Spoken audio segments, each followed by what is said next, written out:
This was told to me by the guy who experienced it and happened in the years after 9/11, about a year or so from what I can recall, and I never forgot it, so I want to share it. So this guy had moved to NYC for a job and found a beautiful brick walk-up that was owned by an old woman who lived a few miles away from there in the Brooklyn area and was looking to rent it out. She was very sweet, and said that she hadn't been ready to rent it out for some time but felt she could now, and in meeting with him she felt he would be a great fit.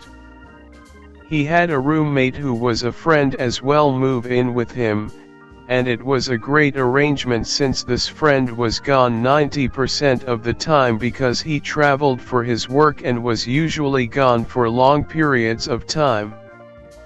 He let his friend who traveled have the bedroom and he slept on the futon. He believed at the time that his friend was single, so there would be little to worry about.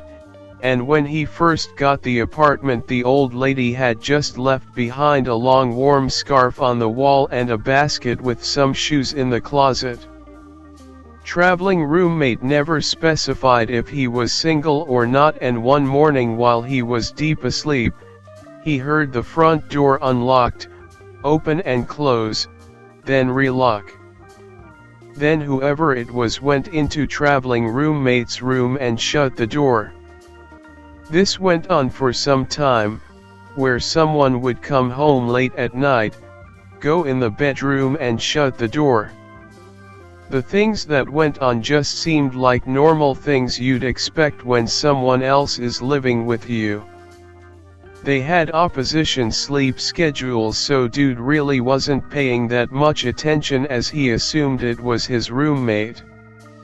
He would hear the shower turn on, doors open and close, pots and pans in the shared kitchen make noise, and he assumed his roommate was cooking himself food, and thought he was a great roommate because he always seems to clean up after himself and the pots and pans would be right back where they were and clean.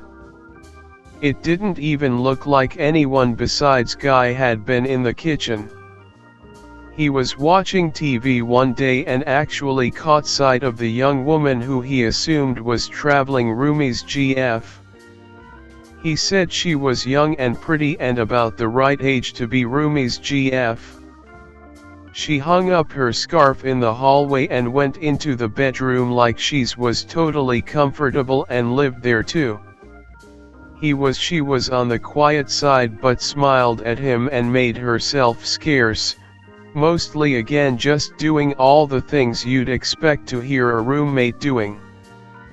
For some reason whenever traveling roomie was home on a break between jobs, it came to the attention of original roomie that he was a pig. Didn't clean up after himself and left things everywhere, and eventually after confronting him on this, he said, "Your GF seems to do a pretty good job cleaning up after you all the time." He said, "What are you talking about? I don't have a GF." He said, "Well, some girl has been coming in, she must have your key. She's been sleeping in your room and showering here." Traveling roomie didn't know what he was talking about, and just to be safe they agreed to change the locks on the house and have new keys. A few weeks later she was back again. Showering, cooking, or at least making sounds like someone was in the kitchen as if they were doing something, and the scarf on the hallway hanger would occasionally disappear and then show up again, so clearly this woman didn't get the picture. The old lady owner called to ask how things were going and let him know to just call if he needed anything for the place. Bring his landlord and all. He just assumed she was being really nice and he felt lucky to have found the place and didn't want to complain to her about this. After a while both the roomies talked and figured out that they didn't know who this woman was and how she was getting in. She seemed nice but they knew neither one of them knew her. After having tried to secure the place, and nothing worked. Traveling roomie had to leave for a month so he would be gone, and Guy decided he was going to call the landlord and ask her what to do about their beautiful intruder LOL. The old woman was shaken when he described.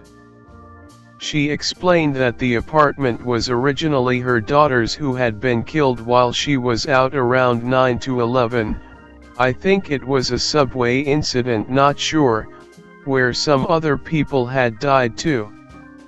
She explained that her daughter had lived there alone when she was alive, and the scarf and basket of shoes she left behind were hers. She said when she was cleaning out her daughter's place that she couldn't find the scarf and basket of shoes and thought she had gotten everything out. He moved out and didn't not renew the lease and told the traveling roommate later about it, even though he never actually got to see her.